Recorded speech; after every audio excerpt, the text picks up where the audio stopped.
শুভেচ্ছা সহ আমন্ত্রণ প্রত্যেককে নিলয় গ্রিন ব্লক এটিএন সংলাপে আপনাদের সাথে আছি আমি আমিনুল মজলিস।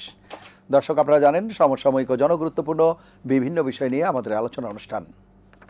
আমরা আজকে আলাপ করব জাতীয় সংসদ নিয়ে, জাতীয় সংসদের কার্যাবলী নিয়ে, বিশেষ করে জাতীয় সংসদে সরকারি দল বিরোধী দলের ভূমিকা কেমন থাকে। কারণ প্রায়শই বলা হয়ে থাকে গণতান্ত্রিক যে রাষ্ট্র ব্যবস্থা সেখানে জাতীয় সংসদই সকল আলোচনার কেন্দ্রবিন্দু হওয়া উচিত এবং সকল আলোচনার সুরাহা সেগুলো সংসদে বসেই হওয়া দরকার, আলোচনার টেবিলেই হওয়া দরকার। সেই বিষয়গুলো নিয়ে আমরা আলাপ করব, কারণ ভিন্ন এক প্রেক্ষাপটে এখনকার জাতীয় সংসদ অধিবেশন আমরা দেখছি বিভিন্ন সময় বসছে, যেই অধিবেশনে সরকারি দল বিরোধী দল রয়েছে এবং একটি ভারসাম্যপূর্ণই বলা হচ্ছে। এই একটি শক্তিশালী বিরোধী দল কেন জাতীয় সংসদে থাকা প্রয়োজন সেই বিষয়টি নিয়েও আমরা আলাপ করব। সঙ্গত কারণে আমাদের আজকের আলোচ্য বিষয় আমরা রেখেছি সংসদ কিভাবে জনস্বার্থের কেন্দ্রবিন্দু। এ বিষয়ে আলাপ করবার জন্য স্টুডিওতে রয়েছেন দুজন সম্মানিত অতিথি। আমাদের সাথে রয়েছেন জনাব আবু রুশদ, সম্পাদক ডিফেন্স জার্নাল, রয়েছেন রেজাউল করিম রনি, সম্পাদক জবান। এছাড়া অনলাইনে আমাদের সাথে যুক্ত আছেন ফয়সাল মাহমুদ শান্ত, যুগ্ম সদস্য সচিব, জাতীয় নাগরিক কমিটি এনসিপি। আপনারা তিনজনকে অনুষ্ঠানে স্বাগত। প্রিয় দর্শক, আপনারা যারা অনুষ্ঠান দেখছেন, আশা করছি পুরো অনুষ্ঠান জুড়েই আপনাদেরকে সাথে পাবো। আপনাদের জ্ঞাতার্থে জানিয়ে রাখি অনুষ্ঠানটি সরাসরি ফেসবুকেও সম্প্রচারিত হচ্ছে। সেক্ষেত্রে facebook.com/ATN বাংলা অনলাইন এই লিঙ্কে ক্লিক করলে আপনারা অনুষ্ঠানটি দেখতে পাবেন। কথা না বাড়িয়ে আমরা চলে যাব মূল আলোচনায়। প্রথমেই রেজাউল করিম রনি, আপনাকে দিয়ে আলোচনা শুরু করছি। ভিন্ন প্রেক্ষাপটে এবারকার ত্রয়োদশ জাতীয় সংসদ শুরু হয়েছে অধিবেশন, এর মধ্যে দুদিন হয়েছে, হয়তো পরবর্তী অধিবেশন আমরা ঈদের পরে দেখতে পাবো। কিন্তু এই যে নতুন সংসদ দেখলেন, আমরা দীর্ঘদিন থেকে বলছি যে সংসদ সকল আলোচনার কেন্দ্রবিন্দু হওয়া উচিত। এই সংসদের কাছে কি প্রত্যাশা করছেন, কেমন দেখলেন?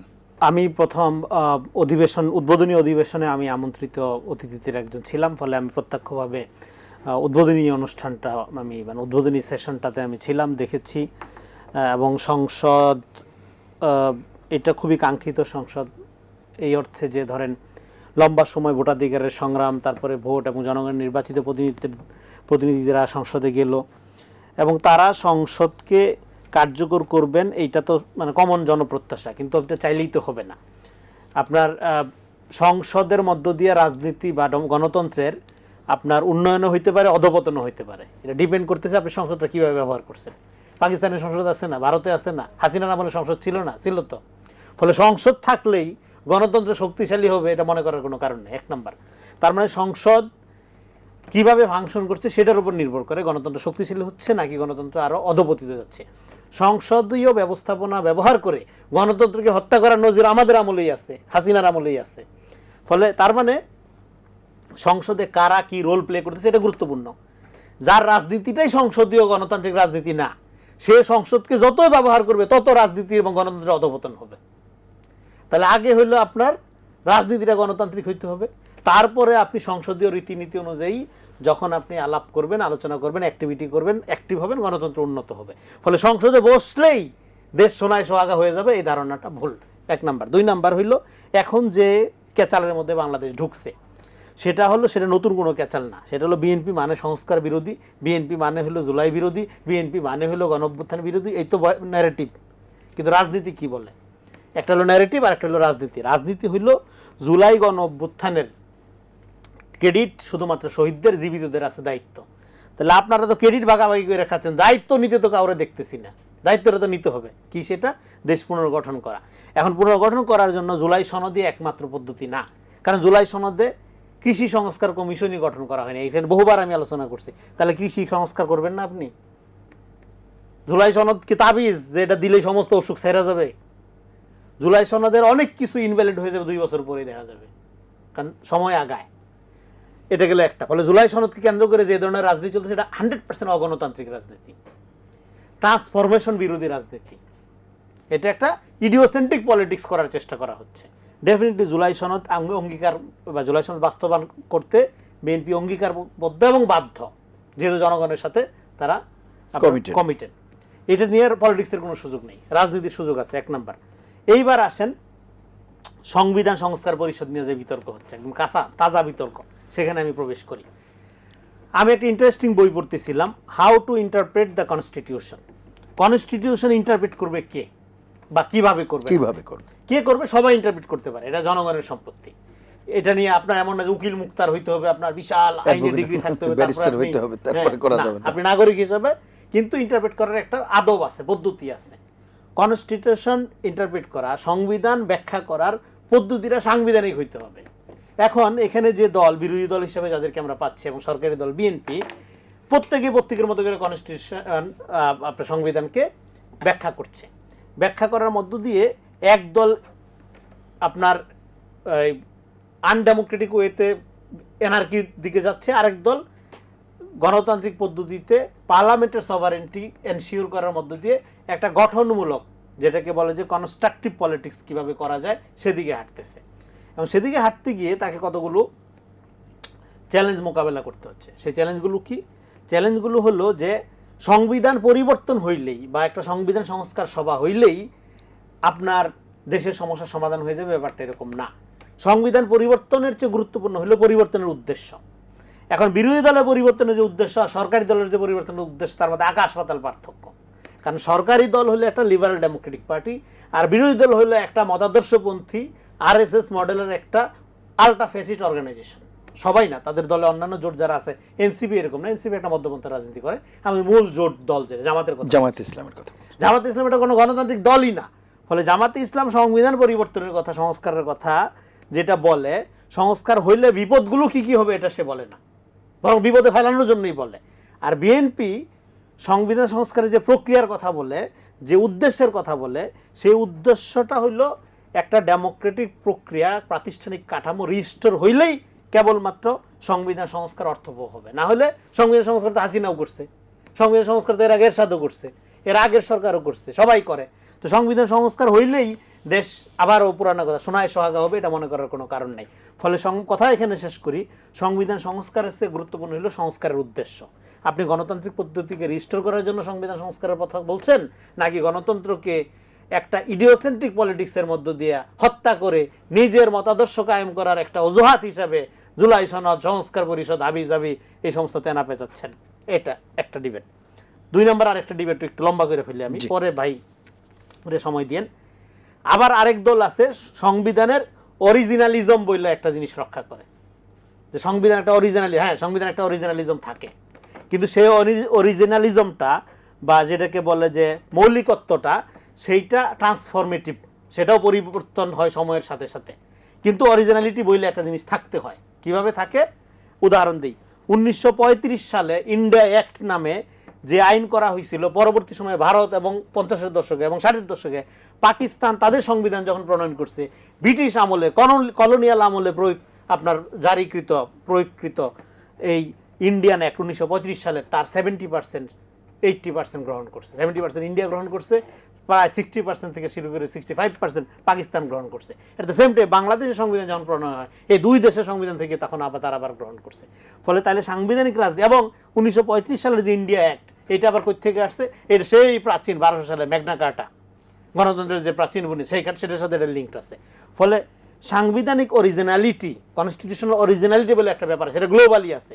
আপনি যদি আমেরিকার সংবিধান পুঙ্খানুপুঙ্খভাবে স্টাডি করেন, এইটা হলো পৃথিবীর সবচেয়ে ট্রান্সফরমেটিভ কনস্টিটিউশন বলা হয়, যেটা সবচেয়ে বেশি রূপান্তরের মধ্যে দিয়ে গেছে, এবং কিন্তু তার অরিজিনালিটি অলওয়েজ রক্ষা করা হয়েছে। এইবার এই অরিজিনালিটি রক্ষা করতে গিয়ে সংবিধানের অর্থোডক্স মানে এককেন্দ্রিক ইন্টারপ্রিটেশন আপনি গ্রহণ করবেন, নাকি এই ব্যাখ্যাটা গণতান্ত্রিক করবেন, সেটা হলো গুরুত্বপূর্ণ প্রশ্ন। যে ক্রাইসিসে আমরা এখন পড়ছি, সেই ক্রাইসিসে হইল যে ধরেন আমরা চিন্তা করব আমরা ইন্টারপ্রিটেশনটা কীভাবে গ্রহণ করব। আমরা একটা সংবিধানের ইন্টারপ্রিটেশন বা সংবিধান সংশোধন বা নতুন সংযোজন বিজন ব্যাখ্যা গ্রহণ করব কিসের আলোকে? এটার একটা এথিক্যাল পয়েন্ট অফ ভিউ থাকতে হবে, সেটা হলো একটা বড় চিন্তা বা পার্সপেক্টিভ থাকতে হবে, যে সেটা হলো আমাদের জনজীবনকে কিভাবে প্রভাবিত করবে, সেই প্রভাবটা কি হবে, সেটা চিন্তা করে আমরা একটা সংস্কার, একটা প্রস্তাবনা, একটা ব্যাখ্যাকে গ্রহণ বা বর্জন করব। এখন আপনার সংবিধানের একটা সংশোধন বা সংবিধানের একটা পরিবর্তন জনজীবনে বা জাতীয় চরিত্রে কি প্রভাব ফেলবে, সেই বিষয়ে কোনো আলাপ নাই, সেই বিষয়ে কোনো ডিবেট নাই, সেই বিষয়ে কোনো ইনকোয়ারি নাই। সংবিধান পরিবর্তন তুমি করতে চাচ্ছ না, তুমি হইলো জুলাই বিরোধী, তুমি করতে চাচ্ছ তুমি বিপ্লবী। এইভাবে যে বাইনারিভাবে সমাজকে বিভক্ত করা হচ্ছে, এইটা হলো একটা অশিক্ষিত এবং এটা একটা মানে কি বলবো কাওয়ার্ড সোসাইটির লক্ষণ। জি, আমরা একটু শুনে আসি। ফয়সাল মাহমুদ শান্ত আছেন আমাদের সঙ্গে। ফয়সাল মাহমুদ শান্ত, শুনছিলেন আপনি সংসদের বিষয়ে আলাপ করছিলাম। সংসদ অধিবেশনে কোন বিষয়গুলো নিয়ে আলাপ হবে এবং সাম্প্রতিক সময়ে সংসদে যে আলাপটি হচ্ছিল জুলাই সনদের বিষয় এবং সাংবিধানিক সংস্কার পরিষদের সদস্য শপথ নেওয়ার বিষয়, সেই বিষয়গুলোতে এনসিপি আপনার দল এবং জামায়াত ইসলামী তাদের যে অবস্থান, বিরোধী দলীয় অবস্থান এবং সরকার দলীয় অবস্থানের মধ্যে যে পার্থক্য, সেটি জনাব রেজাউল করিম রনি তুলে ধরলেন। আপনার মন্তব্য শুনবো। দ্বিতীয় যে জায়গাটা সেটা হলো, আমি বলতে চাই রনি ভাইয়ের এখানে কয়েকটা শব্দ খুবই গুরুত্বপূর্ণ।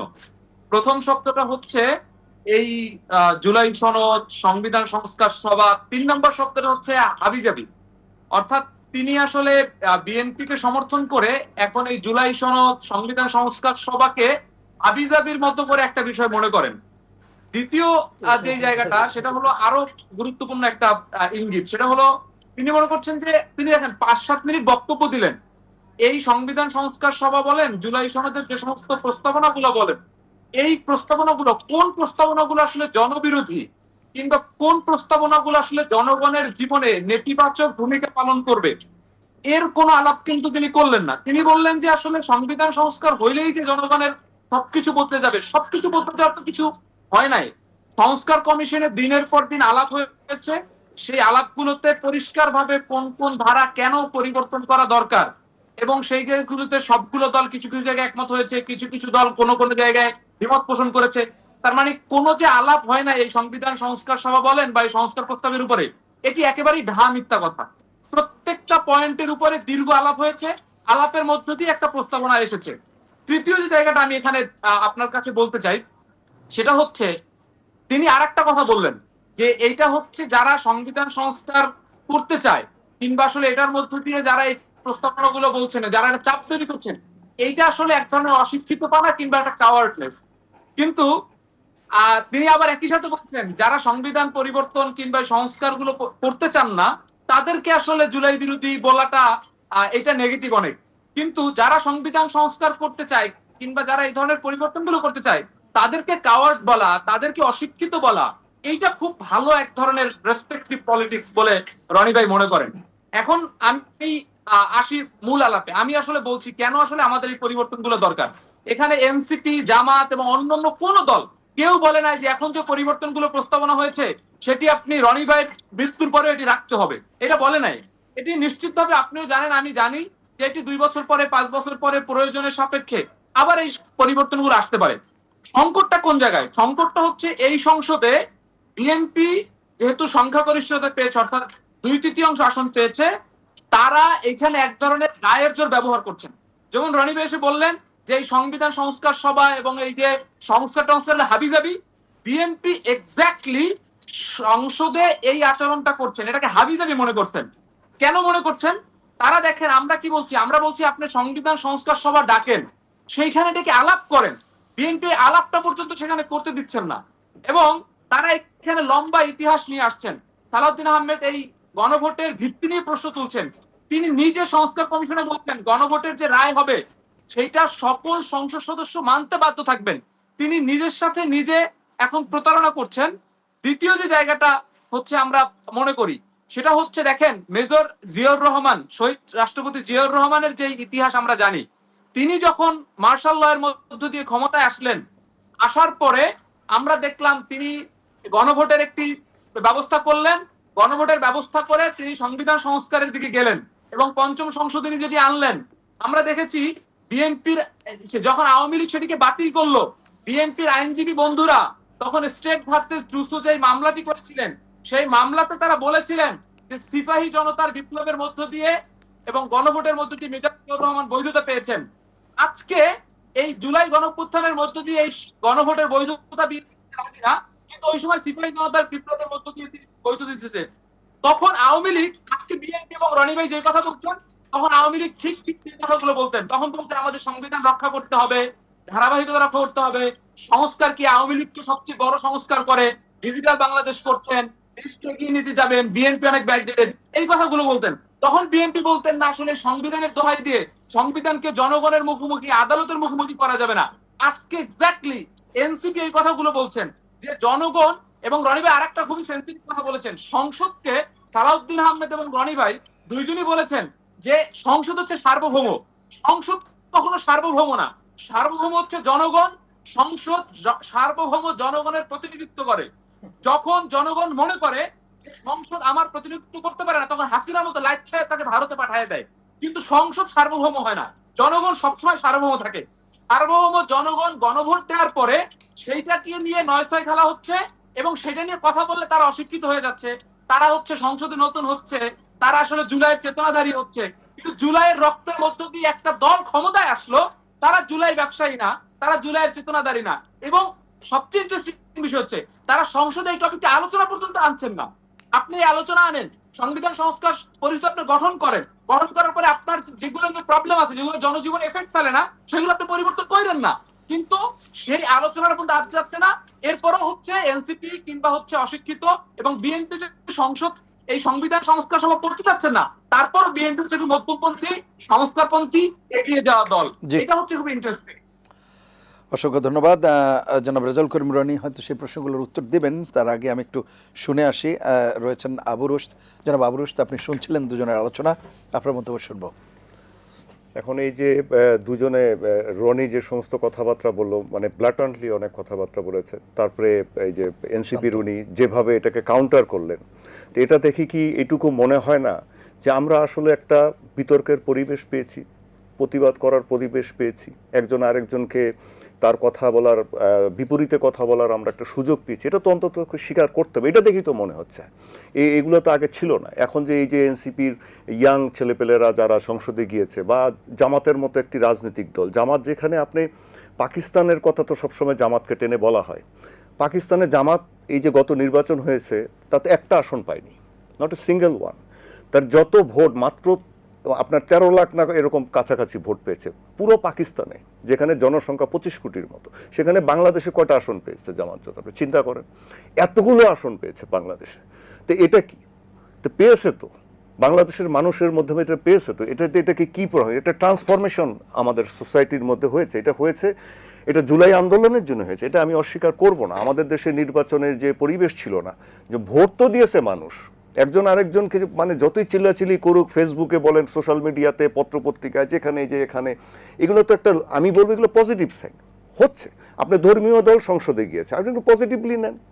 আপনি বিএনপিকে গালাগালি করেন, সেটাও পজিটিভলি নেন। বিএনপি যে এটার মধ্যে বাংলাদেশের সোসাইটির একটা ব্যালেন্স রক্ষা করে সবসময়, বিএনপির বাংলাদেশ, আমি বিএনপি বলবো না, বাংলাদেশি জাতীয়তাবাদ বলবো, এটাকে অন্তত সবাইকে মানতে হবে। এই বাংলাদেশি জাতীয়তাবাদটাকে সবাই লক্ষ্য করেছে বলেই কিন্তু এই যে গণ অভ্যুত্থানটা হয়েছে এবং এই সংসদটা এরকম হয়েছে। যাক, এখন আসেন যে আমাদের সংসদ আসলে কিরকম হওয়া দরকার। ৭২-এর যে সংবিধান ছিল, এই যে সংবিধান নিয়ে কথা উঠেছে, আপনি যদি আমি একটা বিরতি নিয়ে এসে আপনার কাছে আলোচনায় আসবো, আমি একটু একটা বিরতি নিয়ে আসি।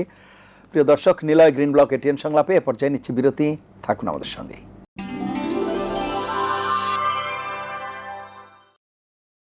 ফিরে এলাম নিলয় গ্রিন ব্লক এটিএন সংলাপে। এতক্ষণ সাথে থাকার জন্য ধন্যবাদ।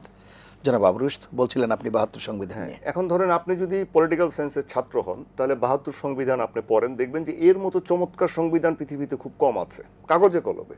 সেই ৭২-এর সংবিধান আমাদেরকে কি উপহার দিয়েছে? বাকশাল, একদলীয় শাসন ব্যবস্থা।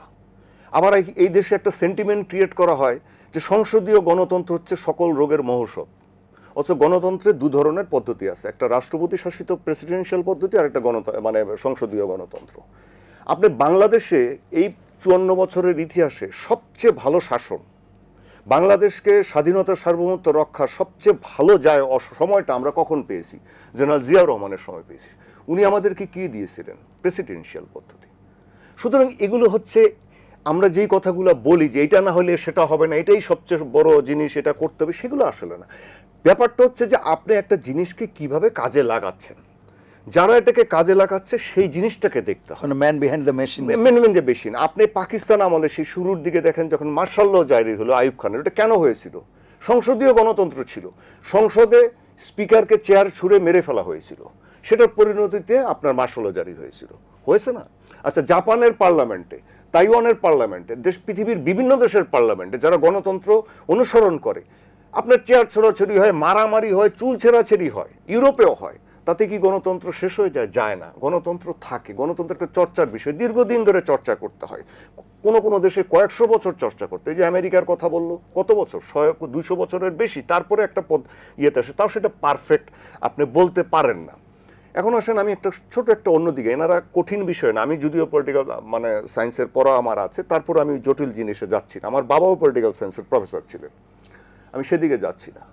আমি বলছি যে আপনারা ভারতীয় বিখ্যাত আপনার সাংবাদিক এবং লেখক খুশবন্ত সিং, ওনার একটা সুন্দর কথা আছে যে একটা দেশকে চেনা যায়, উনি ফান করতে পছন্দ করতেন, মানে কৌতুক করতে পছন্দ করতেন। তো উনি বলতেন যে সেই দেশকে তিনটা ভাবে চেনা যায়। একটা হচ্ছে সেই দেশের বিমানবন্দরে পা রেখে সেই বিমানবন্দর কতটুকু শৃঙ্খল সেটা দেখে, শৃঙ্খলাপূর্ণ দেখে সেটা দেখে, সে দেশের ট্রাফিক সিস্টেম দেখে, আর 3 নম্বর হচ্ছে সে দেশের রেড লাইট এরিয়া দেখে। আমি এটার বাংলা বললাম না। এখন আপনি বাংলাদেশের বিমানবন্দরে নামবেন, বিশৃঙ্খল, কি অবস্থা আপনি জানেন, পুরনো ধ্যারধেরা। আপনি তারপরে নামেন বাংলাদেশের ট্রাফিক সিস্টেম পৃথিবীর মধ্যে নিকৃষ্ট। আপনি যে রাস্তার মাঝখান দিয়ে যে এখানেই আপনাদের অফিসের পাশে কারওয়ান বাজার যান, এখানে পাশে একটা 5 স্টার হোটেল, চরম নোংরা অবস্থা, যে যেদিকে পারছে যাচ্ছে, মাথার মধ্যে ঝুড়ি নিয়ে যাচ্ছে, রিক্সা উল্টা পথে যাচ্ছে, আপনার ওভারব্রিজের নিচ দিক দিয়ে মানুষ দৌড় দিচ্ছে, আপনি যা খুশি তাই হচ্ছে, ঘন্টার পর ঘন্টা আপনি যানজটে বসে আছেন। সেই দেশে আপনি সংবিধান নিয়ে এই যে সমস্ত কথা, সুন্দর সুন্দর কথা বলবেন, আপনি এগুলোর আসলে পরিণতি কি হবে, এটা কোন দিকে নিয়ে যাবেন? আমাদের যে জাতীয় চরিত্র, সংসদকে কার্যকর করার, সংসদকে সব দিকে নিয়ে যাওয়ার, আমাদের মানুষের মধ্যে একটা ধারণা আছে যে সংসদ মানে হচ্ছে যে উনি আমার এলাকার এমপি হয়েছেন, আমার এলাকার একটা আপনার ব্রিজ বানানোর কথাটা উনি গিয়ে সংসদে বলবেন, আমার এলাকার ওইখানে হাট কিভাবে চলবে সেটা সংসদে বলবেন। নয়, এটা সংসদের কাজ না। সংসদের কাজ হচ্ছে আইন প্রণয়ন করা, প্রথম। দ্বিতীয় কাজ হচ্ছে আপনি যেমন ধরেন এখন মধ্যপ্রাচ্য যে পরিস্থিতি সৃষ্টি হয়েছে, বাংলাদেশের যে একটা আপনার বা পৃথিবীতে যে মানে সংকটের সৃষ্টি হয়েছে, বাংলাদেশের অর্থনীতি এটাতে আপনার প্রভাবিত হবে, আমাদের শ্রমিক ও যারা ওখানে থাকে 60 লাখ তারা ফেরত আসতে পারে, তাদেরতে এখানে বাংলাদেশের কি পরিস্থিতি, এগুলো আমাদের সংসদে আলোচনার বিষয়। আচ্ছা, এখন সংবিধানের কথা আসেন, যে এই যে রনি যেটা বলছিলেন যে এটাকে কি হবে না হবে, এনসিপির ওরা কি করবে, জামাত কি করবে, আচ্ছা এগুলো তর্ক বিতর্ক হবে, সংসদে হবে, সংসদের বাইরে হবে, এখানে একটা স্যানিটি আসা দরকার, একটা মোটামুটি একটা মাঝখানে একটা আসা দরকার। এগুলো নিয়ে এমন করা উচিত না যে যেটাতে বাংলাদেশ আবারও বিপদে পড়ে। বাংলাদেশ রাজনৈতিকভাবে বারবার বিপদে পড়েছে, বাংলাদেশের সামরিক শাসন এসেছে বা সামরিক মানে বাহিনী প্রভাবিত, এই যে 111 হয়েছে, আমাদেরকে বারবার পিছিয়ে দিয়েছে। বাংলাদেশের মানুষের মধ্যে একটা টেন্ডেন্সি আছে, বিশেষ অনেক শিক্ষিত মানুষের মধ্যে, আমাদের মতো সাংবাদিকদের মতো, যে ডান্ডা মেরে দেশটাকে শাসন করতে হবে। এই জিনিসগুলা আমাদের মানুষের মধ্যে সব সময় চলে। এখন আমি মনে করি যে আমাদের সংসদকে কার্যকর করার সবচেয়ে বড় উপায় হচ্ছে তর্ক বিতর্ক এগুলোকে বাড়িয়ে দেওয়া, সহনশীলতাটা আনা। অসংখ্য ধন্যবাদ জনাব রেজাউল করিম রনি। আমার স্পেসিফিক প্রশ্নের বাইরে যে ফয়সাল মাহমুদ শান্ত যে প্রসঙ্গগুলো তুলেছেন, আমি মানে খুবই অবাক হইলাম যে আমার একটা কথাও শান্ত বুঝলো না, ও একটা ন্যারেটিভ দিয়ে দিল, আমি যেগুলো বলি নাই সবগুলো সে বলছে আমার নামে। আমি হাবিজাবি, এই আলাপটা হাবিজাবি বলি নাই। হ্যাঁ, আমি যেটা মিন করেছি তার মূল বক্তব্য হলো সংবিধান পরিবর্তন করাটা জরুরি না, পরিবর্তন করার মধ্য দিয়ে কল্যাণ হাসিল হয় না, হাসিল হয় পরিবর্তন করার উদ্দেশ্যের মধ্য দিয়ে, মানে কোন উদ্দেশ্যে আপনি পরিবর্তন করছেন সেটার মধ্য দিয়ে। এবং আমি রেফারেন্স ধরে কথা বললাম, how to interpret the constitution, Harvard law স্কুলের বিখ্যাত প্রফেসর কস সানস্টেইন, তার বিখ্যাত বই 10 তারিখ, মার্চের 10 তারিখ বের হয়েছে, এর আগেও তার এই বিষয়ে বহু কথাবার্তা আছে। আমি ধৈরা বুঝাইলাম যে কনস্টিটিউশন ইন্টারপ্রেট করার একটা আদব আছে, সেই আদব অনুযায়ী আপনি ইন্টারপ্রেট করছেন কিনা, অরিজিনালিজম বলে যারা এক ধরনের অর্থোডক্স ইন্টারপ্রিটেশন দেয় সেটার প্রবলেম কি সেটা আমি আলোচনা করলাম। এবং যে কোনো পরিবর্তনের আলাপের পেছনে এটার একটা ইফেক্ট আলোচনা করতে হবে এটা। কিন্তু এর সবগুলো মিলাইয়া শান্ত একটা গড় ন্যারেটিভ দাঁড় করে দিল যে বিএনপি আওয়ামী লীগের টোনে কথা বল। নো, বিএনপিকে আওয়ামী লীগের সাথে তুলনা করা এইটা একটা বাম ফ্যাসিস্টিক প্রবণতা। বিএনপি চাই 1000 বছর চাইলেও আওয়ামী লীগ হতে পারবে না, 1000 বছর। কারণ বিএনপি একটা লিবারাল ডেমোক্রেটিক পার্টি, বিএনপি কোনো মাসেল পাওয়ার জোরে চলে, এই যে বলো গায়ের জোর দেখাচ্ছে সংসদে, গায়ের জোর তো কথায় কথায় মব পার্টি দেখাচ্ছে, বিএনপি গায়ের জোর দেখাবে কেন? গায়ের জোর দেখালে তো আওয়ামী লীগকে ফালাই দিতে পারতো। আর জুলাই গণঅভ্যুত্থানে রক্ত টক্ত এগুলি, রক্ত কি সব কি রক্ত কি সব জামাতের লোকজন দিছে আর এনসিপির লোকজন দিছে? এই গুম কমিশনার রিপোর্ট অনুযায়ী গুমের কত পার্সেন্ট বিএনপির, কত পার্সেন্ট জামাতের, কত পার্সেন্ট জামাতের ফেরত আসছে আর কত পার্সেন্ট বিএনপির ফেরত আসছে। ফলে কথায় কথায় ন্যারেটিভ দেওয়া এবং মিথ্যা তথ্য দিয়ে জনগণকে বিভ্রান্ত করা করে একটা গড়ে একটা মূল কথাটাই বোঝার চেষ্টা করলো না। মূল পয়েন্টটা ছিল এখানে যে আপনি সংবিধান পরিবর্তনের আলাপ করতেছেন, এটা জরুরি না। জরুরি হলো পরিবর্তনের উদ্দেশ্যটা বোঝা। পরিবর্তন করে আপনি গণতান্ত্রিক প্রক্রিয়া ফিরতে চাচ্ছেন নাকি আপনার দলীয় ইডিওলজি কায়েম করতে চাচ্ছেন। আমি 1935 সালে ইন্ডিয়া অ্যাক্টের উদাহরণ দিলাম, কিভাবে ম্যাগনা কার্টার থেকে শুরু করে পুরো গণতান্ত্রিক সংবিধানগুলো আমেরিকা থেকে শুরু প্রত্যেক দেশে একটা বেসিক অরিজিনালিটি ফলো করে, সেটার কথা বললাম আমি। আবার at the same time originality একটা ট্রান্সফরমেটিভ ব্যাপার, এটা পূজা করার বিষয় না, সেটা আমি বললাম। উনি বলছে যে যেই পরিবর্তনগুলোর কথা ওনারা বলছে উনি যে এটি অনন্তকাল ধরে চলবে সেই পরিবর্তন তা না, এটি সময়ের সাথে সাথে পরিবর্তিত হবে। বিএনপি এটা বলে নাই যে পরিবর্তন একটা ধারাবাহিক প্রক্রিয়া, চলমান প্রক্রিয়া, এটা ছোটবেলার থেকে বলতেছেন না, কিন্তু সেটা না। বিএনপি কি জুলাই গণ অভ্যুত্থানের আলোকে তার যে অঙ্গীকার, এখানে প্রবলেমটা কোথায় হচ্ছে? প্রবলেম হলো জুলাই সনদ এবং সংবিধান সংস্কার পরিষদকে এরা মনে করতেছে একটা লিগ্যাল এন্টিটি, বিএনপি মনে করতেছে এটা পলিটিক্যাল কমিটমেন্ট, এবং রাজনৈতিক সমস্যার সমাধান রাজনীতিকে পাশ কাটিয়ে লিগেলি করা ডেঞ্জারাস, আত্মঘাতী। এই জন্য এটাকে মূর্খতা বলছি আমি। মূর্খতা এমন না যে বিশ্ববিদ্যালয়ে পড়লেই বিশাল ব্যাপার হয়ে গেল। মূর্খতা হলো আপনি যদি রিথিঙ্কিং করতে না পারেন, রিলার্ন করতে না পারেন, তাহলে আপনি 21 শতকে মূর্খ। না, আপনি বলছেন লিগ্যালি সেটি নিয়ে যাওয়া ঠিক নয়, রাজনৈতিকভাবে মোকাবেলা করতে হবে। আমার আর্গুমেন্টটা শেষ করি এখানে। ফলে একটা বিএনপি কি পলিটিক্যালি অঙ্গীকারবদ্ধ না? টিপ টিপ বৃষ্টিতে স্বাক্ষর করে নাই জুলাই সনদে, এবং যেভাবে স্বাক্ষর করছে সেভাবে সে কি তার ইস্তেহার প্রণয়ন করে নাই, এবং সেভাবে সে বাস্তবায়ন করবে। এবং সেভাবে বাস্তবায়ন করার ক্ষেত্রে এখানে গুরুত্বপূর্ণ একটা কথা শান্ত বলছে, বিএনপি পার্লামেন্টকে সভারেন্টি মনে করে। হ্যাঁ, পার্লামেন্ট সভারেন্টি কোন অর্থে? জনগণ যে অর্থে সভারেন্ট, সেই অর্থে সভারেন্ট। কারণ parliamentary democracy, problem in parliamentary democracy, কাল স্মিথ পয়রা নাও তোমরা যারা এটা আর্গুমেন্টটা বুঝতে চাও। সেখানে জিয়াউর রহমান নিজে কি বলেছিলেন, জনগণই সকল ক্ষমতার উৎস, মানে ডেমোক্রেসি তাই জিয়াউর রহমানই তো বলছে, রাইট। এখন পার্লামেন্টারি ডেমোক্রেসিতে আপনার সার্বভৌম ক্ষমতা প্রতিনিধিত্বের মধ্য দিয়েই ব্যক্ত হয়, এটা একটা সুবিধাও, এটা আবার অসুবিধা, এটা আপনার মানতে হবে। সেই অর্থে আমরা পার্লামেন্টকে সার্বভৌম মনে করি। এখন পার্লামেন্টকে জনগণ নির্বাচিত করে সমস্ত বিষয়ে আইন করার এখতিয়ার দিয়ে, কথাটা বুঝলেন। আর আপনি গণভোট, একটা বিষয়ের আইনের উপর আপনি গণভোট, সেই গণভোটের ক্ষমতাকে আপনি পার্লামেন্টের উপর সুপ্রিম যদি ধরেন, তাহলে আপনি ডেমোক্রেসি বুঝেন না, কথা পরিষ্কার। হ্যাঁ, তাহলে গণভোটের যে অঙ্গীকার, এটা কি বাস্তবায়ন করতে হবে না? হবে। কোন প্রক্রিয়ায় হবে? গণতান্ত্রিক প্রক্রিয়ায় হবে। এইটা আপনি যতই গণভোট করেন না কেন, এটা বাস্তবায়ন করবে কে? পার্লামেন্ট। তাহলে আপনি পার্লামেন্টের সভারেন্টিকে ইগনোর করতেছেন, আন্ডারমাইন করতেছেন, আবার এট দ্য সেম টাইম আপনি মনে করেন আপনি গণতান্ত্রিক শক্তি। How absurd! এটা হইতে পারে না। তাইলে বিএনপি অবশ্যই জুলাই সনদের বাস্তবায়ন করতে অঙ্গীকারবদ্ধ, এবং এটা সে করবে। এটা আমি এর আগের বক্তব্য বলেছি, যদিও শান্ত ম্যানোভারিং করে পুরো বক্তব্যটা অন্য দিকে নিয়ে গেছে, যার একটাও আমি মিন করিনি। তো তার মানে এই যে ন্যারেটিভ তৈরি করা, এইটা করার মধ্য দিয়ে এরা নির্বাচনে কিন্তু এই রেজাল্টটা নিয়ে আসছে। সোশ্যাল মিডিয়াতে সরকার বিকাল সরকার গঠন করছে, এবং একাধারে মিথ্যা বয়ান ঝাড়ছে, কাটপিস সংবাদ প্রচার, খবর প্রচার করছে। আমরা যেটা বলছি সেটা মিন করতেছি না, সেটা মিন না করে অন্যটা তারা মিন করছে। যাই হোক, এখন প্রবলেম হলো তাইলে এবার সংবিধান সংস্কার পরিষদের আলাপটা, তাই না? সংবিধান সংস্কার পরিষদের আলাপটা যেইভাবে পার্লামেন্ট ডাকা হয়েছে, সেই পার্লামেন্ট ডাকার যে এখতিয়ার রাষ্ট্রপতি, প্রধানমন্ত্রী, আপনারা জানেন প্রধানমন্ত্রীর সুপারিশ ক্রমে বা অনুরোধ ক্রমে পার্লামেন্ট ডাকে, এবং রাষ্ট্রপতি ভাষণ দিয়েছে, রাষ্ট্রপতি ভাষণের পরে আলোচনা হয়, এইভাবে পার্লামেন্ট শুরু হয়েছে। এইবার এই পার্লামেন্টে সংবিধান পরিষদের আলাপ করার জন্য যেই আপনার ধারাবাহিকতায় আপনার এখানে আপনার এই পার্লামেন্ট শুরু হইলো, সেই প্রভিশন তো নাই আপনার, কিন্তু এটা করবেন না আপনি, করবেন, আলাপটা তো করতে হবে। কিভাবে করবেন আপনি? তাহলে সেটাই বলছে যে আলাপ করতেই চাইছে না বিএনপি। নো, আলাপ করতে চাওয়ার তো প্রসিডিওর আছে, আপনি একটা কার্যবিধি, কার্যপ্রণালী আছে। আপনি আপনার মেয়ের বিয়ের আলাপ শুরু করে দিবেন, আলহামদুলিল্লাহ। হ্যাঁ, সংসদে আপনি কোন বিষয় উত্থাপন করবেন, রুলস অফ প্রসিডিংস আছে, রুলস অফ প্রসিডিং আছে না? তারপর প্রসিডিং ফলো করছেন আপনি, রাষ্ট্রপতির ভাষণের সময় আপনি বাইরে গেছেন, এখন আপনি এরপরে দাবি তুলতেছেন 50 ঘন্টা আলাপ করতে হবে রাষ্ট্রপতির ভাষণের উপর। তা আপনি তো ছিলেনই না। ওকে, ঠিক আছে, না থাকলেও করা যাবে, আর আলাপ রেকর্ড আছে, করেন আপনি। এখন সংবিধান সংস্কার পরিষদের আলাপটা কোন প্রসিডিউরে উঠবে, সেই আলাপটা আলাপ আগেই করতে হবে, না করলে আপনি জুলাই বিরোধী, এটা ন্যারেটিভ, এটা ফ্যাক্টস না। অবশ্যই সংবিধান সংস্কার পরিষদ নিয়ে আলাপ হবে, সেটা পয়েন্ট অফ অর্ডারে হবে নাকি রাষ্ট্রপতির ভাষণে হবে, এইজন্যই আমি রেফারেন্স দিয়ে শুরু করলাম, how to interpret the constitution. Right, এটা আগে জানতে হবে আপনি কনস্টিটিউশন কিভাবে ইন্টারপ্রেট করবেন। কিন্তু তা না করে আপনি আপনার ইডিওসেন্ট্রিক পলিটিক্স, আপনার মতাদর্শ একটা মাথার মধ্যে আছে, সেইটার আলোকে সব সময় আপনি করবেন, এই তেনা পেঁচাবেন এবং সমাজকে বিভক্ত করবেন, সেইটা তো কোনো রাজনীতি না, সেটা তো আপনাকে কোনো মাইলেজ দিবে না।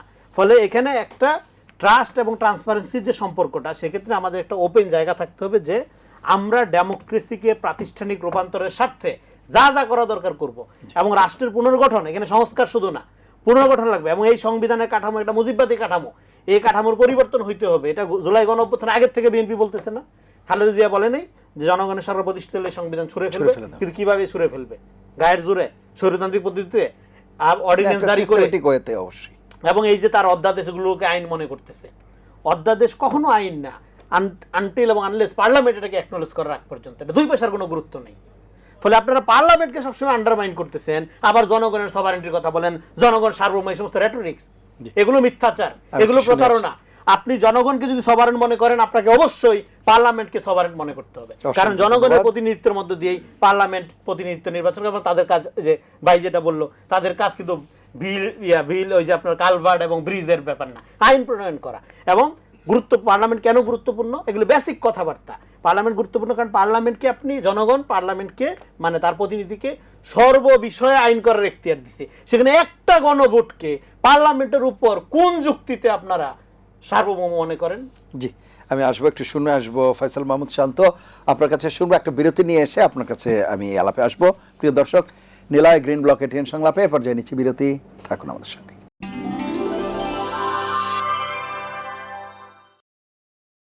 ফিরে এলাম নিলয় গ্রিন ব্লক এটিএন সংলাপে, এতক্ষণ সাথে থাকার জন্য ধন্যবাদ। জনাব ফয়সাল মাহমুদ শান্ত, আপনার কাছে শুনবো যে আলাপটি করা হচ্ছিল, যেটি রেজাউল করিম রনি বলছিলেন বিরতির আগে, যে সার্বভৌম সংসদ কিংবা অন্যান্য বিষয়ে, জুলাই সনদের বিষয়ে, এই বিষয়গুলোতে যে একেবারে রিজিট না থেকে বিষয়গুলো সম্পর্কে কি আরও লিবারেলি চিন্তা করা যায় কিনা। আরেকটি বিষয় বলা হচ্ছে, যে কোনো প্রস্তাব উত্থাপনের জন্য তো একটা সুনির্দিষ্ট নিয়ম কানুনের মধ্য দিয়েই যেতে হবে, সংসদের ক্ষেত্রেও সেটি, সেই জায়গাটি কি ফলো করা হচ্ছে কিনা আপনাদের ক্ষেত্রে? একটা ইন্টারেস্টিং ব্যাপার, সত্য এবং মিথ্যার একটা স্ট্যান্ডার্ড রেজাল্ট করিম রনি সেট করেছেন। সেটা হচ্ছে যে রেজাল্ট করিম রনির লাইন অফ আর্গুমেন্টের সাথে না গেলে সেটা হচ্ছে কমপ্লিটলি মিথ্যাচার। মানে তার ওয়ে অফ টোনটা হচ্ছে এটা, যে আমরা যেটা বলছি এটা কমপ্লিটলি মিথ্যাচার। বারবার ভ্যালু জাজ করে, ডোন্ট ভ্যালু জাজ me, argument place your argument. Roni ভাই, আপনি আপনারটা বললেন, হ্যাঁ, আপনি তো মিথ্যাচার, প্রত্যেকটা ছেলের স্বভাবই হইলো এরা ম্যানুভারিং করে, মিথ্যাচার করে, এবং সেটা বলা যায়। আমি তো এটা জনগণ বিচার করবে, এখানে তো সবকিছু রেকর্ডেড আছে। 12 তারিখে বিচার করছেন, আবারও করবে ভবিষ্যতে, সবকিছু রেকর্ডেড আছে। হ্যাঁ, বিচার করছে, আপনার সাথে আপনাকে তো ভোট দেয় না, বিএনপি কে ভোট দিছে। এত উত্তেজিত হয়েন না, আমাকে বলতে দেন। আমি উত্তেজিত হয়েন রানি ভাই, ইন্টারাপ্ট করবই। আপনি উত্তেজিত হচ্ছেন, আমাকে আমারটা বলতে দেন। প্রথম পিরিয়ডে সেগুলো তারা সব বলে নিছে, আমাকে আমারটা বলতে দেন। আপনি রনি রেজাল্ট করেন, রনি লাস্ট যে বাক্যটা শেষ করেছেন সেটা হচ্ছে যে এইগুলো মিথ্যাচার। আমরা সংসদকে আন্ডারমাইন করছি। গণভোটের রায় বাস্তবায়ন করার প্রস্তাবনা যদি সংসদে দেওয়া হয়, সংসদে দাঁড়িয়ে বলা কিংবা হচ্ছে সেটা বাস্তবায়ন করতে বলা হয়, তাহলে কিভাবে সংসদকে আন্ডারমাইন করা, তার জন্য একটা সুনির্দিষ্ট নিয়ম কানুন আছে না, যেটি বলা হচ্ছে যে একটা রুলস অফ প্রসিডিংস আছে, কার্যপ্রণালী বিধি আছে, মেনেই আমরা করতে চাচ্ছি। আমরা তো নিয়ম কানুনের বাইরে যেতে চাচ্ছি না, আমরা তো নিয়ম কানুন মেনেই করতে চাচ্ছি। দ্বিতীয় কথা হচ্ছে, বলা হচ্ছে যে এই প্রস্তাবনাগুলোর মধ্য দিয়ে আমরা ইডিওসেন্ট্রিক রাজনীতি প্রতিষ্ঠা করতে চাচ্ছি। শব্দটা খুব সুন্দর, ইডিওসেন্ট্রিক রাজনীতি, আর একটা হচ্ছে খুব প্রোগ্রেসিভ রাজনীতি। কোন প্রস্তাবনাটা ইডিওসেন্ট্রিক রাজনীতি? আমরা বলছি সাংবিধানিক প্রতিষ্ঠানগুলো স্বাধীন করতে হবে, আমরা বলছি দুদক এবং পিএসসির মতো প্রতিষ্ঠানগুলোকে স্বাধীন করতে হবে। এই প্রস্তাবনাগুলো কি ইডিওসেন্ট্রিক রাজনীতির বহিঃপ্রকাশ? এটা তো পরিষ্কার করতে হবে। তো সেই জায়গা থেকে করবে, বারবার যে সেটি করবে, সেটি হচ্ছে আমরা আসলে এটা বুঝি না। আমরা জনগণকে আন্ডারমাইন, এবং জনগণের সার্বভৌমত্ব কথাটা রেটরিক, এবং সংসদের সার্বভৌমত্ব কথাটা হচ্ছে খুবই কনক্রিট। এবং রনি ভাই আরেকটা কথা বলছেন যে আমরা বিষয়টাকে লিগ্যালি নিয়ে যেতে চাচ্ছি, বিষয়টা পলিটিক্যাল। আমরা শুরু থেকেই বলছি এই গণভোট, জুলাই সনদ, জুলাইয়ের পরবর্তীতে যত কিছু হয়েছে সবকিছুই রাজনৈতিক, এগুলো কোনো কিছু লিগ্যাল না। কিন্তু আমরা দেখেছি বিএনপিটিকে লিগ্যাল করেছে, বিএনপিটিকে হাইকোর্টে নিয়ে গিয়েছে, বিএনপির আইনজীবী ফোরামের লোকজন এটির নামে রিট করেছে। সো সেই জায়গা থেকে, এবং বিএনপি এটিকে সংবিধানের সাথে মুখোমুখি করছে, বিএনপিটাকে আইনের সাথে, আদালতের সাথে মুখোমুখি করছে। এই কথাগুলো বললে এটা মিথ্যাচার হয়ে যায়, এই কথাগুলো বললে এটা ন্যারেটিভ হয়ে যায়, এবং এই কথাগুলো বললেই হচ্ছে আমরা সবগুলো ছেলেপেলে একরকম হয়ে যায়।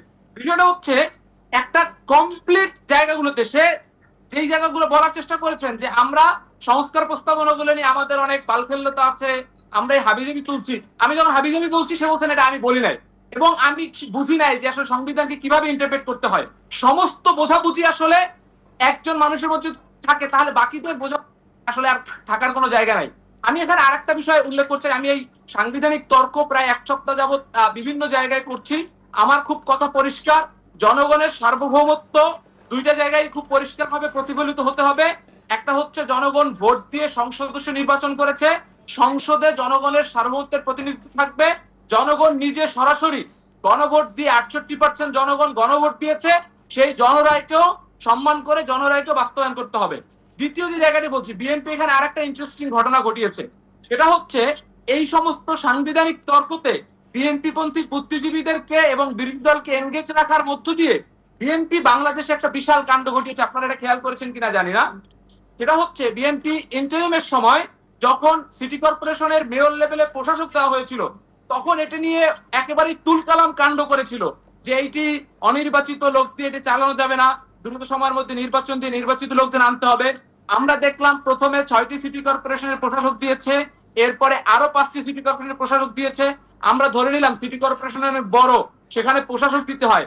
আমরা দেখলাম গতকালকে যারা বিএনপির মনোনয়ন পায় নাই, মনোনয়ন যাদেরকে দিতে পারে নাই, এদের অনেককে বিএনপির সভাপতি, সেক্রেটারি, বিভিন্ন জেলা এবং উপজেলা লেভেলে অনেককে জেলা পরিষদের চেয়ারম্যান হিসেবে, প্রশাসক হিসেবে দেওয়া হয়েছে। এই যে অনির্বাচিত লোকজনকে এবং বিএনপির এত দ্রুত নির্বাচন করার যে তারা ছিল জাতীয় সংসদ ইলেকশনের, এখন স্থানীয় সংসদ ইলেকশনের কোনো ধরনের কোনো তারা নাই। তারা চাচ্ছে সমস্ত লেভেলে দলীয় লোকজনকে প্রশাসক হিসেবে সেট করতে, যেটার বিরুদ্ধে তারা নিজের আন্দোলন করেছে সেইটার সাথে সরাসরি তারা এখন হচ্ছে কন্ট্রাডিক্ট করছে। তারা এই প্রশাসক দিবে, প্রশাসকের মাধ্যমে বাজেট যাবে, এই বাজেট ব্যবহার করে এলাকায় মানি, মাসেল এবং জনসমর্থন এই তিনটা জিনিস তৈরি করে স্থানীয় সরকার ইলেকশনটাকে ম্যানিপুলেট করে একটা পায়তারা করছে। এইটা আমরা মনে করি এক ধরনের ভয়ানক দুর্বিসন্ধি। দেখেন ইন্টারিমের সময় তাও তো কথিত নিরপেক্ষ লোকজনকে প্রশাসক হিসেবে দেওয়া হতো, যেমন এজাজ নামে এক ভদ্রলোককে এবং দক্ষিণে একজন প্রশাসনের এক লোককে, দুইজনকে হচ্ছে দেওয়া হয়েছিল। সেটি নিয়ে কি তুলকালাম বন্ধ। এজাজ কিন্তু আজকে জামাতেও যায় না, এনসিপিতে আসে নাই, কিন্তু বিএনপি তার সম্ভাব্য ক্যান্ডিডেটদেরকে প্রশাসক দিচ্ছে, যেটা গণতন্ত্রের প্রক্রিয়ার জন্য একেবারে সরাসরি হুমকি। এই বিষয়গুলো নিয়ে বুদ্ধিজীবীদের কোনো ধরনের কোনো মাথা ব্যথা নাই। এই বিষয়গুলো নিয়ে রাষ্ট্র কিভাবে ক্ষতিগ্রস্ত হয় সেই বিষয়গুলো নিয়ে আলাপ নাই। রাষ্ট্র ক্ষতিগ্রস্ত হয় শুধুমাত্র সংসদে বিরোধী দল কথা বললে কিংবা আসলে বিএনপির বিরোধিতা করলেই রাষ্ট্র ক্ষতিগ্রস্ত হতে পারে। কিন্তু বিএনপি যে অনির্বাচিত প্রক্রিয়ায় পুরো প্রশাসন, স্থানীয় প্রশাসনকে দখল করার যে একটি পায়তারা করছে, এটা আমরা মনে করি আগামী গণতন্ত্রের জন্য সবচেয়ে ভয়াবহ। অসংখ্য ধন্যবাদ জনাব আবু রুশদ। আমি এই দুইজনের এই মানে আপনার প্রাণবন্ত বিতর্কটাই আসলে বেশি ফলো করছি। আমি এনাদের কঠিন কঠিন শব্দ চয়ন বিষয়, বিভিন্ন সাংবিধানিক বিষয় নিয়ে মানে প্রশ্ন উত্থাপনগুলো কাউন্টার করা, মানে এটা উপভোগ করছি। এটাই আমার কাছে চাই, এটাই বাংলাদেশের জনগণ চায়। কি বলবেন? আমি আসছি, আমি চাই না এই জন্য কোনো কঠিন সাংবিধানিক বিষয় নিয়ে কোনো কঠিন, ওনারা দুজনেই যা বলার বলে দিয়েছে। আমি একটু এই যে শান্তকে মনে করিয়ে দিতে চাই যে 5ই আগস্টের পরে 2024 সালের পরে 6ই আগস্ট থেকে আমি টেলিভিশনে বিভিন্ন জায়গায় আমি একটা কথা বলতাম সবসময়, সবাই সামনেই, যে নির্বাচনটা যত দ্রুত দেওয়া যায় দিতে হবে, জনগণের কাছে ক্ষমতাটা ফিরিয়ে দিতে হবে। তা না হলে বিভিন্ন ধরনের সংকট তৈরি হবে। আপনি নেপালের দিকে তাকান, আজকে নেপালের যে মানে ছেলেরা, এই যে জেনজি যারা আন্দোলন করেছে, দেখেন তাদের মধ্যে থেকেই কিন্তু প্রধানমন্ত্রী হয়েছে। তারা আন্দোলনের পরে আর অন্য কোনো কিছু করেনি, যেখানে এই বাংলাদেশে করার চেষ্টা করা হয়েছে। এটা করতে হবে, সেটা করতে হবে, সেই পরিবর্তন, অমুক পরিবর্তন, তমুক পরিবর্তন, মানে আবার এর মধ্যে ধর্মীয় থিওক্রেটিক অনেক ব্যাপার স্যাপার ঢুকিয়ে দেওয়া হয়েছে। মানে আমাদের যেন মাথাটা নষ্ট করে সেই ইরানি বিপ্লবের মতো অবস্থা করা করেছে। ইরানি বিপ্লব ইরানকে এমন কোনো কিছু, এটা আমি ওই বিতর্কে যাচ্ছি না। বাংলাদেশ ওটার জন্য বিপ্লব আপনার গণ অভ্যুত্থান হয়নি। এমন না যে বাংলাদেশ কোনো ধর্মীয় শাসন প্রতিষ্ঠার জন্য গণবিপ্লব হয়েছে, তা না। বাংলাদেশ একটা গণতন্ত্রের জন্য হয়েছে, বিপ্লবটা হয়েছে বা অভ্যুত্থান হয়েছে। এবং তার প্রেক্ষিতে এখন যে সংসদে জামাত ইসলামী বা ধর্মীয় দল এতগুলো আসন পেয়েছে, আমি তো প্রথমেই বলেছি এটাকে আমি পজিটিভ দৃষ্টিতে দেখি। কিন্তু তার মানে এটা না যে বিএনপি বা এ ধরনের দলগুলোকে কোণঠাসা করে যেন তেন উপায়ে বাংলাদেশের সমস্ত কিছুকে কোণঠাসা করে থিওক্রেটিক বা ধর্মতান্ত্রিক একটি রাষ্ট্র ব্যবস্থা বাংলাদেশের উপরে চাপিয়ে দেওয়া হবে, সেটা ঠিক হবে না। বাংলাদেশে গণতন্ত্রটা রাখতে হবে। আপনার ধর্মীয় রাজনীতি করেন বা যেই রাজনীতি করুক, যে কমিউনিস্ট পার্টি করুক, যে নাস্তিক হোক, যে যার আছে সে তার কথাগুলো বলুক। বাংলাদেশের সংসদে আপনার এমন কোনো জেদের বিষয় নিয়ে আসা উচিত হবে না যাতে সংসদটা অকার্যকর হয়ে যায়। বাংলাদেশে বহুবার এটা করা হয়েছে তৃতীয় পক্ষের ইন্ধনেও করা হয়েছে। জেনারেল এরশাদ এভাবেই বিভিন্ন ভাবে কাজ করে মার্শাল দিয়েছিলেন 82 সালে। এগুলো যেন আমরা ভুলে না যাই। 1/11 একইভাবে করা হয়েছে। তদানীন্তন বিরোধী দল আওয়ামী লীগ আপনার সেনাবাহিনীর কতিপয় এবং গোয়েন্দা সংস্থার কতিপয় কর্মকর্তার সহযোগিতায় একসাথে মিলে বিভিন্ন রকমের তৎপরতা চালিয়ে বিএনপিকে একদম কোণঠাসা করে ফেলে তারপরে বিভিন্ন ঘটনা, তার ফলশ্রুতি আপনারা দেখেছেন 17টা বছর এই দেশটাকে কিসের মধ্যে দিয়ে যেতে হয়েছে। এগুলো যেন না আসে। আরেকটা জিনিস হচ্ছে যে এই যে 2/3 সংখ্যাগরিষ্ঠতা বিএনপি পেয়েছে, এটা বিএনপির জন্য খুশির খবর হতে পারে, আবার বিএনপির জন্য এটা একটা সতর্কবার্তা হতে পারে। তার কারণ সংসদীয় গণতন্ত্রে দেখা যায় যে 2/3 মেজরিটি অনেক সময় নিজেকে আপনার খুব হাম্বড়া একটা ভাব তৈরি করে। তার কারণ সংবিধান পরিবর্তন করা যায়, 2/3 আসন হলে যে কোনো কিছু পরিবর্তন করা যায়। এতে একটা স্বৈরাচারী মনোভাবের জন্ম হতে পারে এবং এটা আগেও দেখা গেছে আমাদের দেশে, অন্যান্য দেশেও। সুতরাং এই ব্যাপারটার যেন সতর্ক থাকে বিএনপি, এবং এই ধরনের কোনো বাতিক যেন আমাদের সৃষ্টি না হয়, সেটা বিএনপি হোক, এনসিপি হোক, বাংলাদেশ জামাত ইসলামী হোক, গণ অধিকার পরিষদ হোক, যার মাধ্যমেই হোক, যে আমাদের দেশে যেন সংবিধানের মাধ্যমে স্বৈরতন্ত্রের কোনো বিষয় যেন আর কখনো বাংলাদেশে অনুপ্রবেশ করার সুযোগ না পায়। যেটা আমি আগে বলতে চেয়েছিলাম যে আমাদের অনেক শিক্ষিত মানুষের মধ্যে আমি আমার সারা জীবন দেখেছি যে একটা শক্ত হাতে এরকম করলে সবকিছু ঠিক হয়ে যাবে, এরা দুইটা বাড়ি মারলেই ঠিক হয়ে যাবে, এই করলে ঠিক হয়ে, এই ধরনের আইডিয়া যেন না থাকে। গণতন্ত্রের মাধ্যমে সমস্ত কিছু করতে হবে, সেটা যত দুর্বল ব্যবস্থাপনাই হোক, যত দুর্বল হোক। এই যে এভাবে তর্ক বিতর্ক চলবে, দরকার পড়লে 10 বছর তর্ক বিতর্ক চলবে, তারপরে যা আসবে সেটাই হবে, যত দুর্বল হোক। ভারতের দিকে তাকান, আমরা ওদের অনেক সমালোচনা করি। আপনি ভারত কেন টিকে আছে? একবারও মার্শাল আসে নাই। তারা পাকিস্তান ভেঙে দিতে পেরেছে। আর পাকিস্তানের জিডিপি গ্রোথ আইয়ুব খানের সময় 10.8-এর কাছাকাছি যাওয়ার পরেও আর পাকিস্তান ভেঙে গেছে, বিকজ পাকিস্তানে গণতন্ত্র ছিল না। মাইন্ড ইট, গণতন্ত্র অনেক গুরুত্বপূর্ণ, উন্নয়নের থেকে গুরুত্বপূর্ণ, সমস্ত কিছু থেকে গুরুত্বপূর্ণ, আপনার ধর্মতন্ত্র থেকে গুরুত্বপূর্ণ। আপনি যদি মনে করেন যে আপনি বাংলাদেশের শরিয়া আইন বাস্তবায়ন করলে সবকিছু সমাধান হবে, আপনি সেটা গণতন্ত্রের মাধ্যমে আসেন, আপনি সেটাকে চাপিয়ে দিতে চেয়েন না। আপনি যদি মনে করেন সমাজতন্ত্রের মধ্য দিয়ে সেটা হবে, গণতন্ত্রের মাধ্যমে আসেন, সংসদের মাধ্যমে আসেন। সেটা কোনো ওই যে 1/11-এর মতো কোনো প্রতিশোধযশা সাংবাদিক যারা এক সময় এক্স কমিউনিস্ট ছিলেন তাদের তত্ত্ব, তারপরে বিভিন্ন এনজিও ফোরাম তাদের তত্ত্ব, কোনো সামরিক অফিসার, গোয়েন্দা সংস্থার কর্মকর্তার তত্ত্ব, এই সমস্ত তত্ত্বের মাধ্যমে আপনারা আসবেন না, আসলে সংসদের মাধ্যমে আসবেন। আচ্ছা, এখন আসুন, উনি আমাকে বলেছিলেন যে এই যে প্রশাসক নিয়োগের ব্যাপারটা, শান্তর কথাটার সাথে কেন শান্ত এগুলো চালাবে কে? বিএনপিতে এইগুলোর তো নির্বাচন হবে, নির্বাচনটা দিতে তো একটু সময় লাগে। আগে এর সামনে তো উপজেলা নির্বাচন দিতে হবে, এই সিটি কর্পোরেশন নির্বাচন দিতে হবে। আর বিএনপি যখন আসছে, প্রত্যেকটা দেশে যেই দল সরকারে থাকে যদি এরকম প্রশাসক দেয়, সে চাবে তার মতো করে এগুলো চালাতে। আমেরিকাতে যে এই সরকার পরিবর্তন হওয়ার পরে হোয়াইট হাউস থেকে শুরু করে প্রত্যেকটা জায়গার সমস্ত কিছু চেঞ্জ হয়ে যায়। কাদেরকে দেয়? রিপাবলিকানরা কি ডেমোক্রেটদেরকে দিলে চালাতে পারবে? পারবে না। এখন আপনি বলবেন যে সেটা স্যানিটি কতটুকু থাকে, কতটুকু সততার সাথে থাকে, সেটা তর্ক করেন। আচ্ছা, এখন এজাজ প্রসঙ্গে আসেন। আপনার কি খেয়াল নেই যে তখন এই যে কি ইশরাক ভাই না, ওই যে ওনার ব্যাপারে কোর্ট রায় দিল যে ওনাকে নিয়োগ দিতে হবে। একজন উপদেষ্টা যে এই যে ছাত্রদের মধ্য থেকে এসেছিল, তার জেদের কারণে তাকে নিয়োগ দেওয়া হলো না, এজাজ সাহেবকেই রাখা হলো। এটাও তো শোভনীয় নয়। আসলে কোনো কিছুই পারফেক্ট না। ডক্টর ইউনূস সরকারের অনেকেই সমালোচনা করেন। আমি খুব অবাক হয়ে লক্ষ্য করেছি যে তার সরকারের সবাই দেশ ছেড়ে পালিয়ে যাচ্ছেন, ইউনূস সাহেব বিমানবন্দর দিয়ে পালিয়েছে। এই সমস্ত স্টুপিড জিনিসপত্র বাংলাদেশের মানুষকে দেখতে হয়েছে। এগুলো যেমন সমালোচনাযোগ্য, আবার ওনার সরকার যে বাংলাদেশে এই যে আপনার উগ্রবাদের বিকাশ হয়েছে ওনার সরকারের সময়, চরম উগ্রবাদের বিকাশ হয়েছে, you can't just avoid it. এগুলা অন্যান্য জায়গায় যারা খবর রাখেন তারা জানেন যে এগুলোতে আমাদের কতটুকু ক্ষতিগ্রস্ত আমরা হয়েছি। এখন বিএনপি বলেন, জামাত বলেন, জামাত তো অনেক আসন নিয়ে এসছে। আমি বললাম একটা লাইভলি বিতর্ক হোক। এখানে এই যেমন দুজন, যেমন ইয়াং দুজন, আমার থেকে তো এরা বয়সে অনেক ছোট, যেভাবে তর্ক বিতর্ক করলেন, আই ওয়েলকাম ইট। এরকমভাবে আপনারা করেন, সংসদেও একইভাবে করেন, করে করে একটা সিস্টেমে আসেন। কিন্তু কখনো যেন এই জেদ বলতে একটা জিনিস, আমি সাংবাদিকতা করছি কত 36-35 বছর হচ্ছে, আমি দেখেছি যে এই যে বিএনপি যখন 1991 সালে ক্ষমতায় আসলো, তারপরে জামাত ইসলামের আপনার সংসদ সদস্যরা কিভাবে জেদের সুরে কথা বলেছেন সংসদে, তাদের জেদ বাস্তবায়ন করতে হবে। জেদ বাস্তবায়নের পরিণতি তারা কি পেয়েছেন আওয়ামী লীগকে আনার পরে? দেখেন, এরকম জেদ বাস্তবায়ন করতে যায় না কেউ। বিএনপিকে ফেলে দিতে চান, আচ্ছা ফেলে দেন, তারপরে কি? What else you can get in this country? আপনি শেষ করে দিতে তো আওয়ামী লীগও চেয়েছিল বিএনপিকে। কি হয়েছে? আপনি বাংলাদেশি জাতীয়তাবাদের মাধ্যমে একটা ভালো সংসদের মাধ্যমে আগান, কোনো জেদের মধ্যে দিয়ে কেউ যায় না। অসংখ্য ধন্যবাদ। রেজাউল করিম রনি, দেখেন, শেষের দিকে আছে। একটা প্রবলেম হলো I am not arguing, I am just explaining why I am right. আমার শান্তর সাথে আর্গুমেন্ট করার কোনো দরকার নেই তো। It's good. হ্যাঁ, আমি No, জাস্ট no. আমার আর্গুমেন্টটা প্লেস করব, যে যাতে জনগণ বুঝতে পারে যে এটার মেরিটটা কি। এবং ওরা যেটা সমস্যা কি করে জানেন, ওরা যারা ভ্যালু জাজ করে, এই যে রনি ভাই এটা বলছেন, এই যে রনি ভাই উত্তেজিত হয়ে শেষের দিকে যাচ্ছে, আমরা হ্যাঁ, ও 2-1 মিনিট মনোরোগ আপনি শেষ করবেন, ওনাকে একটু ভ্যালু 2 জাজ মিনিট করা সময় একটা দিবেন। ফ্যাসিস্টিক প্রবণতা। হাসিনা সবসময় ভ্যালু জাজ করতো, যে ও স্বৈরাচার, ও হইলো রাজাকার, ও হইলো পাকিস্তানপন্থী, ভ্যালু জাজ করতেছে। 1 মিনিট আমি পাবেন। কি বলছি সেটা বলার মানে সেটা শোনা হচ্ছে না। দেখেন, 1 মিনিট। এখানে জুলাই সনদে নোট অফ ডিসেন্ট সব দলে দিয়েছে। জামাত যে 3-4টা নোট অফ দিয়েছে, তার 2টা হইলো, একটা হইলো সুপ্রিম জুডিশিয়াল কাউন্সিল গঠন বিষয়ক, যেটা গণতন্ত্র বিচার বিভাগের জন্য খুব জরুরি।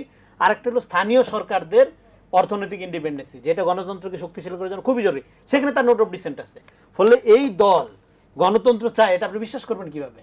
তাহলে এই জন্য আমরা যে আর্গুমেন্টটা করছি, যে আপনি কোন প্রক্রিয়ায় সংস্কার উনি চান। কিন্তু 2টা পয়েন্ট বলেছিলেন, সেগুলো কি রাষ্ট্রের জন্য কতটা ইতিবাচক বা নেতিবাচক সেই আলোচনা কিন্তু হয়নি।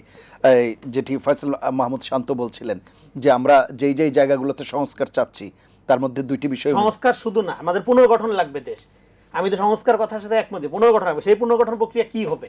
সেটা গণতান্ত্রিক হবে, নাকি আপনি ধরে নিয়ে করবেন যে এটা ভালো মনে করি আমি, হ্যাঁ জুলাই এভাবে চেয়েছিলাম, এভাবে নো।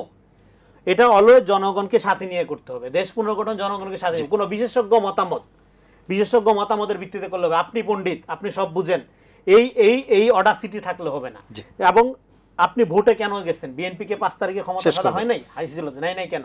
জনগণের ভোটে নির্বাচিত হয়ে আসতে হলো কেন তার? বিকজ অফ এই জিনিসটা করতে হয় জনগণকে সাথে নিয়ে। এখন এখানে যে আরেকটা স্থানীয় সরকার নিয়ে যেটা আসলো, সেটা ন্যারেটিভ বয়ান হলো, হ্যাঁ বিএনপি তার নিজেদের লোকদের নিয়োগ দিচ্ছে। কেন দিচ্ছে? দ্রুত নির্বাচনের জন্য। উদাহরণ কি? বিএনপির আপনার মেয়র শাহাদাত চৌধুরী, উনি এখনো পর্যন্ত দায়িত্বে আছেন, ক্ষমতায় আছেন। উনি 50 বার এই পর্যন্ত নির্বাচনে তাগাদা দিচ্ছে যে দ্রুত নির্বাচন দেন। আমরা শুনে আসি।